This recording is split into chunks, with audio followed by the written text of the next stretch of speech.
The historical prestige of the British military is facing a staggering decline as financial strain and industrial hollow-out strip the nation of its once famed combat readiness.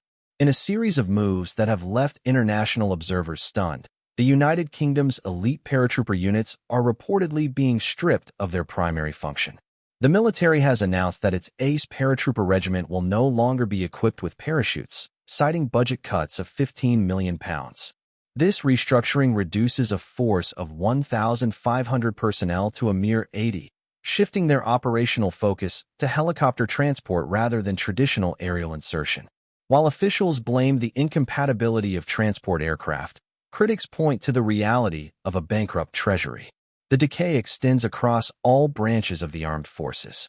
The British Army's armored divisions are currently struggling with a fleet of Challenger 2 tanks, where less than one-third are operational. The remainder of the fleet sits idle in garages, cannibalized for spare parts, or left unmaintained. This has forced elite tankers to abandon their vehicles and retrain as basic infantry using light utility vehicles, effectively turning a professional armored corps into a fragmented guerrilla-style force. At sea, the situation is equally dire. The Royal Navy's two multi-billion-pound aircraft carriers, the HMS Queen Elizabeth and the HMS Prince of Wales, have become symbols of technical failure rather than power projection. Both vessels have suffered chronic leaks and mechanical breakdowns, with one reportedly remaining docked for over 2 years due to a broken propeller shaft. The shortage of domestic escort ships is so severe that Britain must now rely on Canadian and Norwegian vessels to form a complete carrier strike group.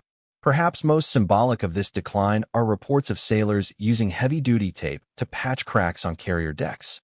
The Royal Air Force maintains fewer than 200 active combat aircraft, with less than half of those ready for immediate deployment.